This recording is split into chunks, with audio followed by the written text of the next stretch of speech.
सभी दर्शकों का प्रतिज्ञा 21 चैनल में हार्दिक स्वागत है। आज चर्चा करते हैं एनसीएफ 2005 राष्ट्रीय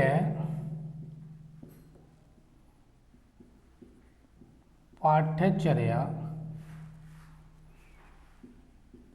की रूपरेखा एनसीएफ 2005। इसके बारे में संक्षिप्त अध्ययन करते हैं क्योंकि इस टॉपिक से संबंधित प्रश्न यूपी टेट और सी टेट में मिलने की प्रबल संभावना रहती है। तो इसको ध्यान में रखते हुए आइए इसके बारे में अध्ययन करते हैं। तो राष्ट्रीय पाठ्यचर्या की रूपरेखा एनसीएफ 2005 के खास बिंदु क्या थे, इस पर चर्चा होगी। एनसीईआरटी द्वारा जो खास बिंदु दिए गए इसमें वो क्या है। पहला है भाषाई शिक्षा का समावेश। पहला पॉइंट लिया भाषाई शिक्षा का समावेश। इसके अंतर्गत पूर्व प्राथमिक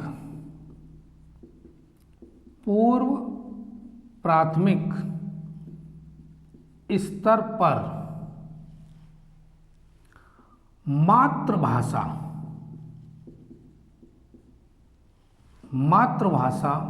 में अनुदेशन। कहने का मतलब ये कि पूर्व प्राथमिक स्तर पर जो शिक्षण कार्य होगा, यानी जो बच्चों को शिक्षा दी जाएगी वो उसके मातृभाषा में, और यह शिक्षण काल जो होगा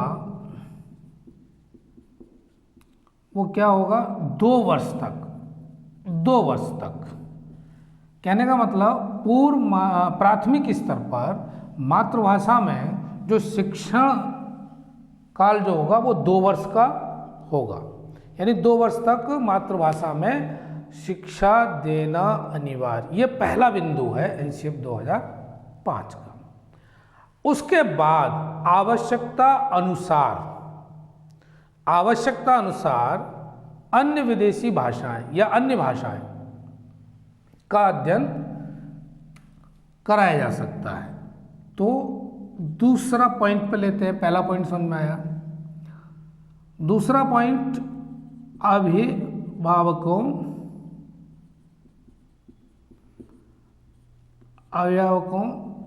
की सहभागिता। इस पाठ्यक्रम में ये भी देखा गया कि अभिभावकों की सहभागिता का विशेष ध्यान रखा गया। चूँकि पब्लिक स्कूल के बच्चे इंग्लिश में अपेक्षाकृत तेज होते हैं, तो उनका भी पूरा ये मोटिव था कि भाई हमारे बच्चे भी जो ग्रामीण स्तर पर अध्ययन कर रहे हैं उनको भी अंग्रेजी में पूर्ण रूपेण शिक्षा मिले। तो अंग्रेजी और विषय को प्राथमिक स्तर पर महत्वपूर्ण स्थान दिया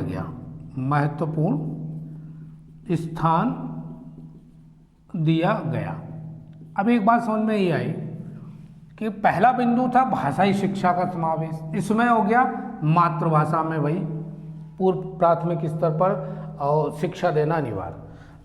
दूसरा अभिभावकों की सहभागिता। तो कोई भी अभिभावक ये नहीं चाहेगा कि उसका बच्चा कमज़ोर रहे, उसको भी पूर्ण रूप से वही शिक्षा मिलनी चाहिए जो कि वो प्रतियोगिता में आगे बढ़ सके। तो ग्रामीण स्तर से जो विद्यालय रन करे जा रहे हैं उनमें भी क्या होना चाहिए, अंग्रेजी शिक्षा, ताकि वो प्राथमिक स्तर से ही अंग्रेजी में ज्ञानवान हो सके। 2 पॉइंट के बाद तीसरा पॉइंट समझते हैं। इनके खास बिंदु जो हैं एनसीएफ 2005 के, उन पर चर्चा हो रही है। तीसरा पॉइंट,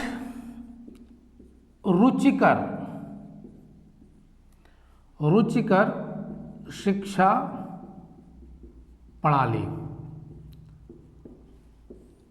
शिक्षा प्रणाली एनसीएफ 2005 का उद्देश्य क्या रहा है कि शिक्षा प्रणाली ऐसी होनी चाहिए कि वो रुचिकर हो। बच्चे को अगर पढ़ने में इंटरेस्ट ही ना है तो आगे फिर वो क्या करेगा, वो जो अधिगम की जो प्रक्रिया है वो अधूरी रह जाएगी। तो जरूरत क्या बात की है कि भाई पहले रुचिकर शिक्षा प्रणाली हो। शिक्षा प्रणाली कैसी हो, रुचिकर। इसमें क्या करना है, प्राथमिक स्तर पर पाठ्यक्रम छात्रों में रुचि पैदा करता है। प्राथमिक स्तर से ही, जब बच्चा प्राइमरी में ही जाता है पढ़ने, तभी से उसको इंटरेस्ट क्रिएट हो जाना चाहिए। तो पाठ्यक्रम ऐसा बनाया जाए कि बच्चे को ये ना लगे कि भाई ये बोझ है, आनंद आना चाहिए उसको पढ़ने में। तो इसका कार्य ये था एनसीएफ 2005 का। इन्होंने जो अपनी सुझाव दिए वो क्या दिए कि भाई प्राथमिक स्तर पर पाठ्यक्रम ऐसा बनाया जाए जो रुचिकर हो, बच्चे को बोझ ना लगे और स्वाभाविक रूप से प्राकृतिक वातावरण में आकर वो ज्ञान प्राप्त कर सके। तो रुचिकर प्रणाली हो गया। चौथा पॉइंट क्या था इसमें, सामाजिक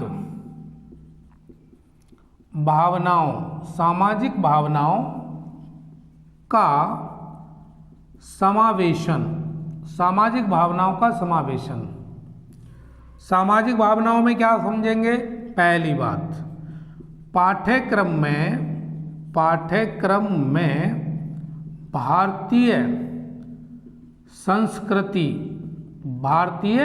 संस्कृति एवं सभ्यता, भारतीय संस्कृति एवं सभ्यता के विकास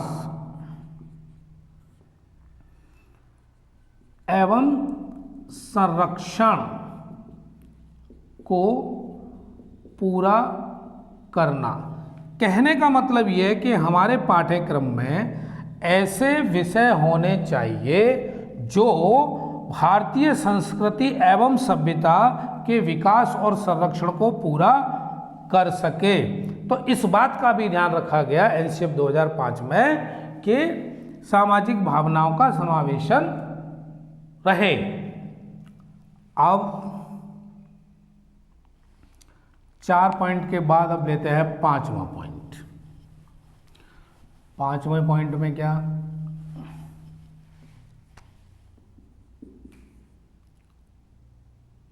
मानवीय मूल्यों का समावेश। पाठ्यक्रम कैसा होना चाहिए, मानवीय मूल्यों का समावेश। कहने का मतलब व्यक्ति के अंदर किसी के प्रति दया नहीं है, प्रेम नहीं है, सहयोग नहीं है, तो ये क्या है, सम्मान नहीं है, आदर नहीं है, तो ये मानवीय मूल्य तो नहीं। तो ये मिलेंगे कहाँ, ऐसा तो है नहीं कि मानवीय मूल्य बाजारों में बिकते हो, नहीं। सबसे पहले परिवार, और परिवार के बाद फिर सीधे विद्यालय। बच्चा जाता है परिवार के बाद सीधे विद्यालय में, तो मानवीय मूल्य घर से मिले और फिर विद्यालय से मिले, तब वो जाकर कहीं परिपक्व नागरिक बनने की ओर अग्रसर होता है। ठीक, तो इसमें क्या करते हैं, प्राथमिक स्तर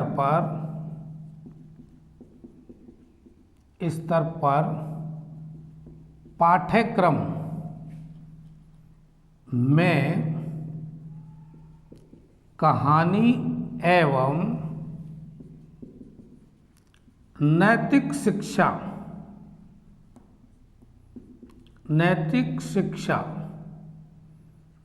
के माध्यम से मानवीय मूल्यों का समावेश किया जाता है। ऐसा कोई छात्र नहीं है जो प्राथमिक स्तर पर पढ़ा हो और कुछ कहानी और नैतिक शिक्षा के दौर से ना गुजरा हो, ऐसा कोई विद्यार्थी नहीं।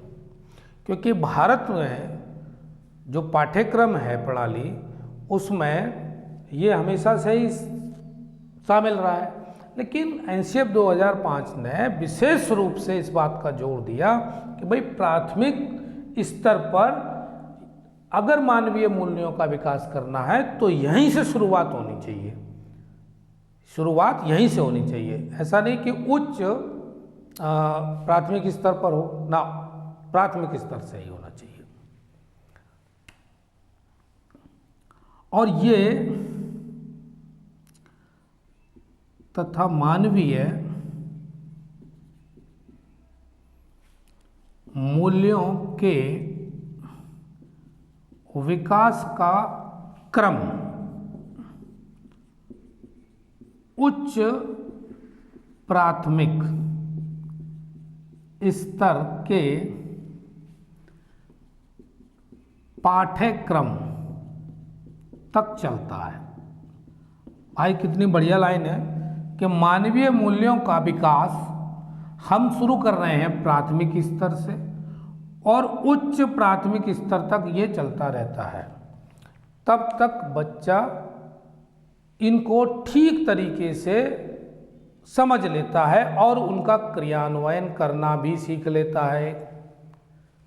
प्राथमिक स्तर से उच्च प्राथमिक स्तर तक, मतलब कक्षा 8 तक। 5 पॉइंट पर चर्चा हो चुकी है और 6वें पॉइंट की बात करते हैं हम। 6वां बिंदु है राष्ट्रीय एकता का समावेश। एनसीएफ 2005 के अनुसार पाठ्यक्रम में विषय वस्तु ऐसी होनी चाहिए कि वह राष्ट्रीय एकता का विकास करे, इसकी अखंडता को बनाए रखे। तो ऐसा पाठ्यक्रम होना चाहिए। राष्ट्रीय एकता के विषयों को प्राथमिक स्तर से स्थान दिया जाता है, जिससे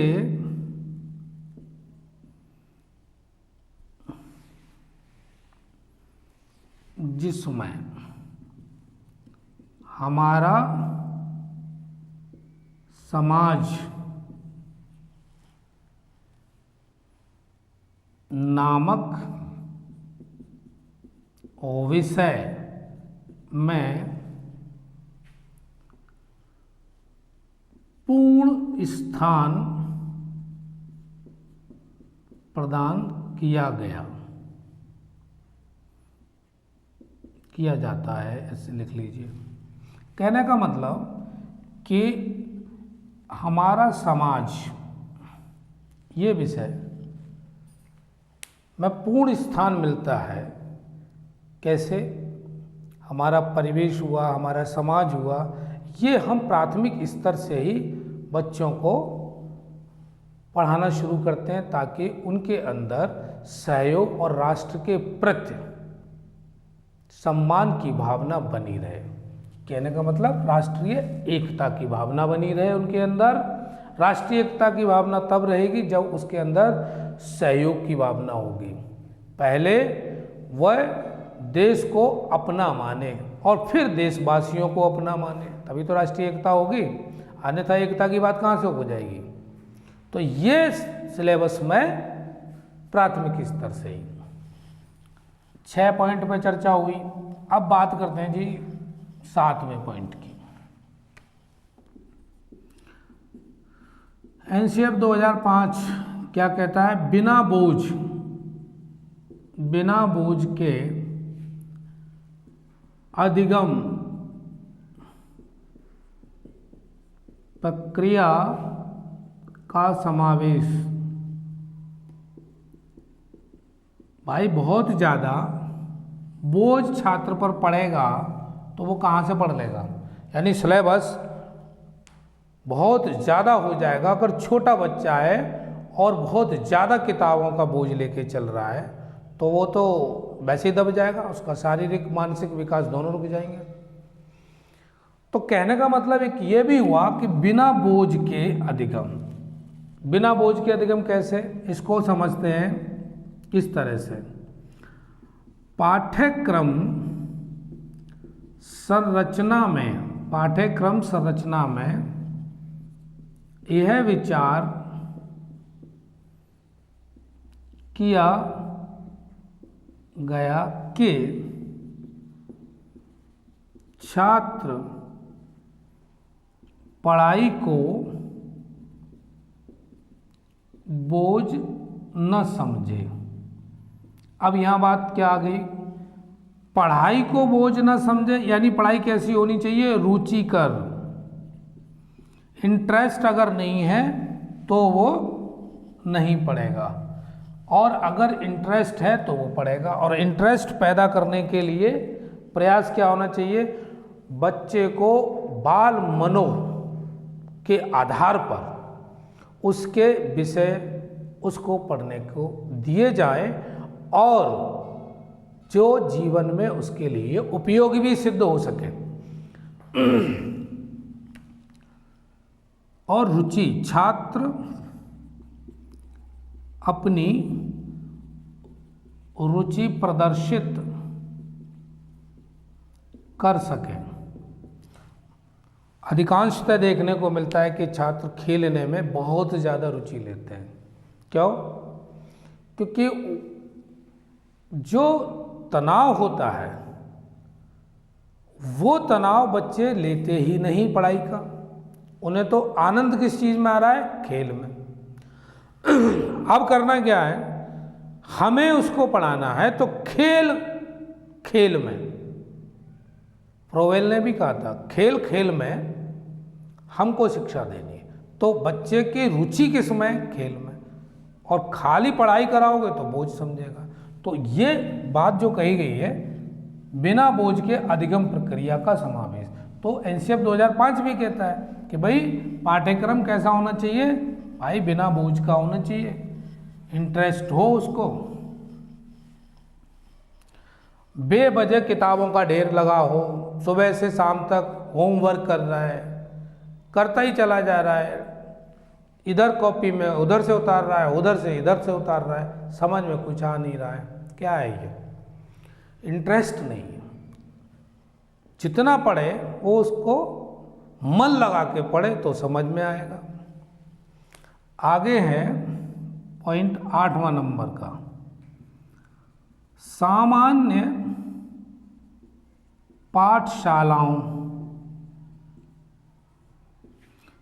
पाठशालाओं की व्यवस्था।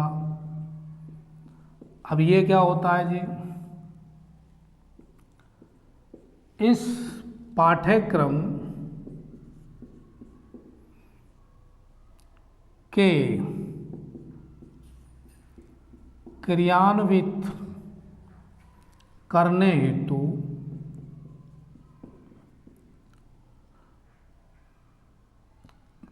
सामान्य स्कूलों की व्यवस्था की जानी चाहिए, जो एक रूप तथा एक व्यवस्था पर आधारित हों।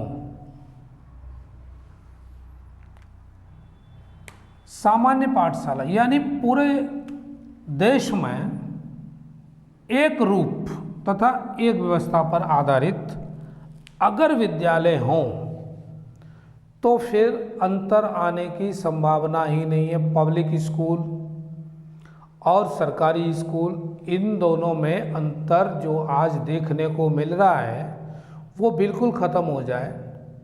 शर्त यही है कि अगर एक रूप और एक व्यवस्था हो जाए, जो कि अब पूरी तरह से नहीं हो पाई है।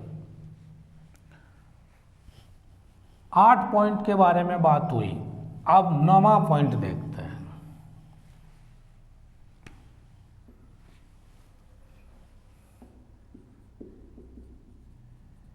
विद्यार्थियों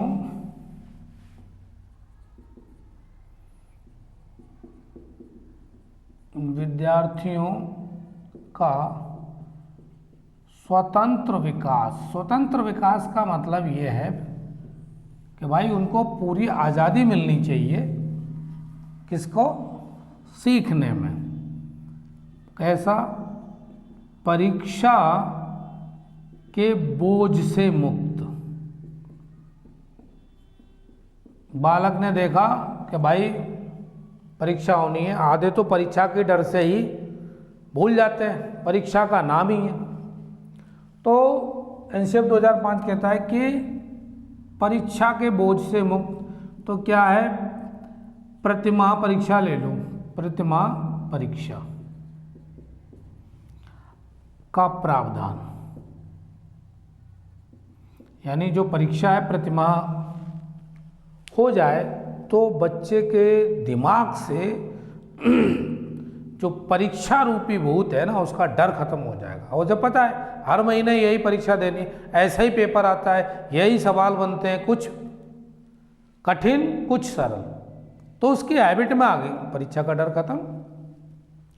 आधी लड़ाई तो डर की है। प्रतिमाह परीक्षा का प्रावधान किया जाए। दूसरा,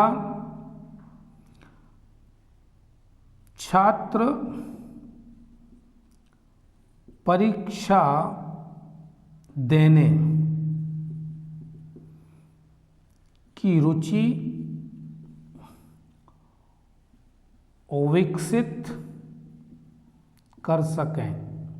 अब प्रतिमाह परीक्षा हो रही है तो छात्र का जो परीक्षा देने की रुचि है वो बढ़ जाएगी, सीधी सी बात है। पढ़ाई कैसी होनी चाहिए? प्राकृतिक एवं स्वाभाविक रूप से हो। पाठ्यक्रम का बोझ न हो। बच्चा स्वतः पढ़ना चाहता है तब उसे पढ़ने के पूरे अवसर मिलने चाहिए। जब वो स्वतः पढ़ेगा, स्वाभाविक रूप से पढ़ेगा, तो जल्दी सीखेगा और ज्ञान स्थायी होगा। और अगर ज़बरदस्ती भेज रहे हैं, भाई उनका बच्चा जा रहा है पढ़ने तू भी जा, तो इन चीज़ों में फ़र्क आता है। जब बच्चे के अंदर इंटरेस्ट क्रिएट हो जाए तो परिणाम कुछ अलग ही होंगे। उसके मन में विद्यालय जाने की रुचि, प्रवृत्ति खुद ही पैदा हो जाए तो परिणाम में अंतर आएगा। 9 पॉइंट। अब बात करते हैं 10वें पॉइंट की।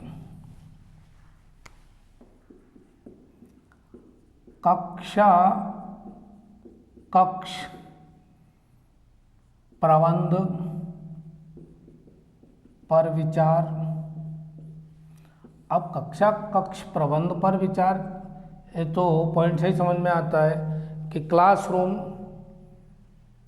कैसी होनी चाहिए, उसमें जो आवश्यक चीज़ें हैं black board, white board, green board जो भी लगा हुआ है वो सही हो, टीचर और फर्नीचर, बैठना, हवादार कमरे, ये प्राथमिक चीज़ें हैं जो होनी चाहिए।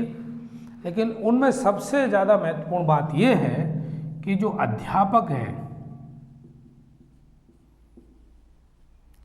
मातृभाषा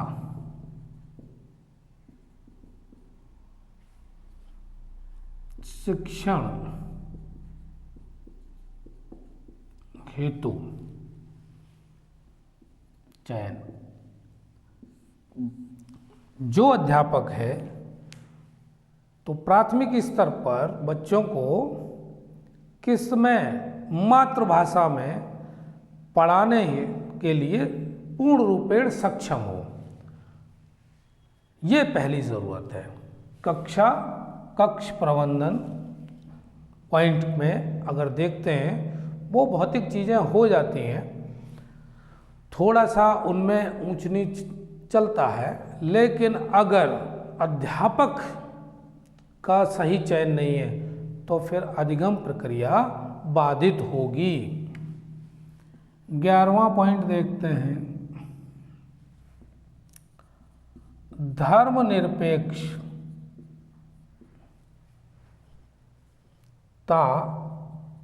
का समावेश। धर्मनिरपेक्षता का समावेश समस्त धर्मों का समान रूप से सम्मान एवं आदर।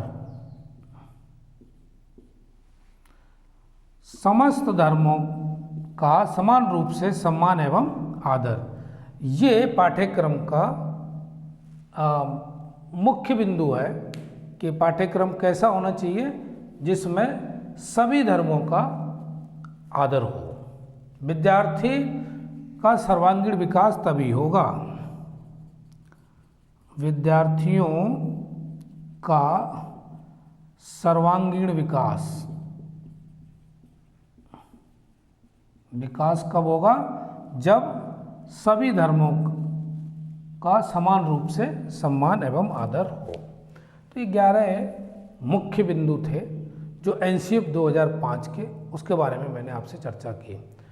थोड़ा सा और देखते हैं,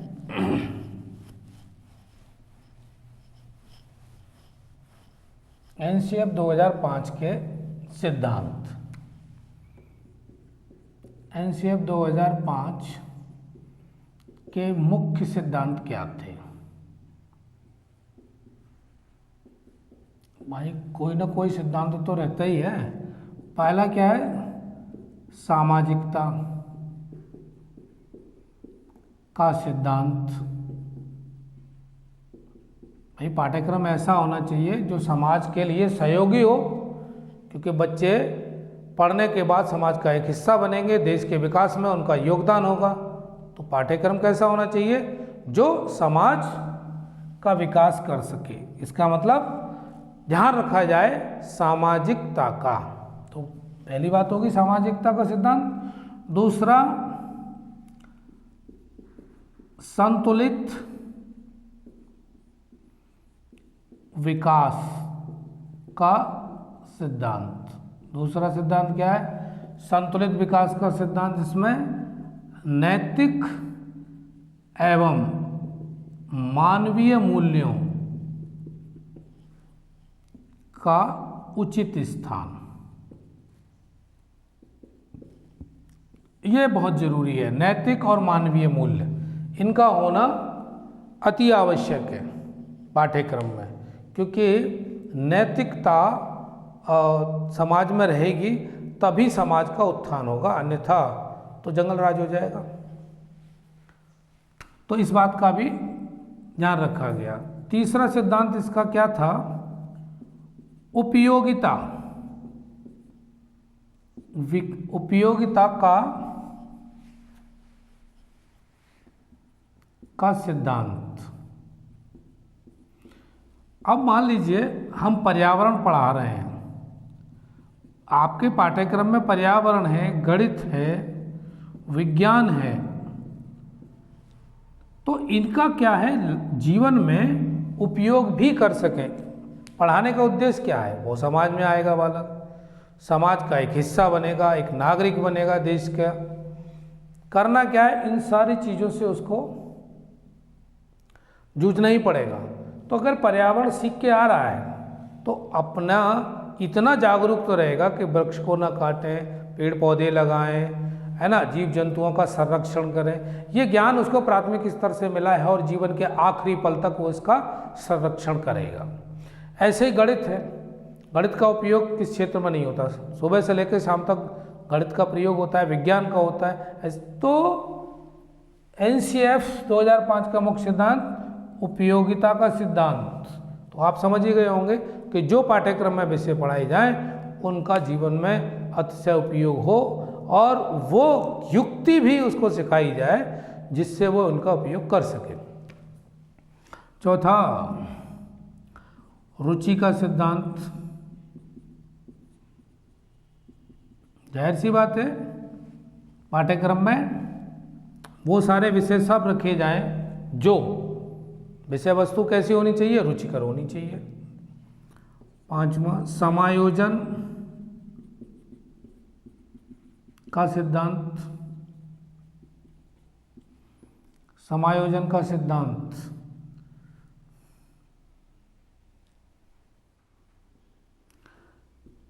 एक तो होता है मानवीय एवं भौतिक, दोनों के बीच में एडजस्टमेंट करना सिखाया जाए, तो समायोजन का सिद्धांत। छठवां पॉइंट, मानवता का सिद्धांत, मतलब बहुत जरूरी है। प्रेम, सहयोग, ये क्या है, ये मानवता के प्रमुख गुण हैं आदि। सातवां, संस्कृति संरक्षण का सिद्धांत। और आठवां, नैतिकता। इस तरह से ये जो 8 हमारे सामने ये सिद्धांत मुख्य हैं NCF 2005 के, और इससे पूर्व में भी हमने जो बिंदु दिए, क्या क्या प्रावधान था वो मैंने बताया आपको। इस तरह आज NCF 2005 की चर्चा आपके समक्ष हुई, और मिलते हैं फिर आगे किसी अन्य विषय के साथ। तब तक जुड़े रहिए। धन्यवाद।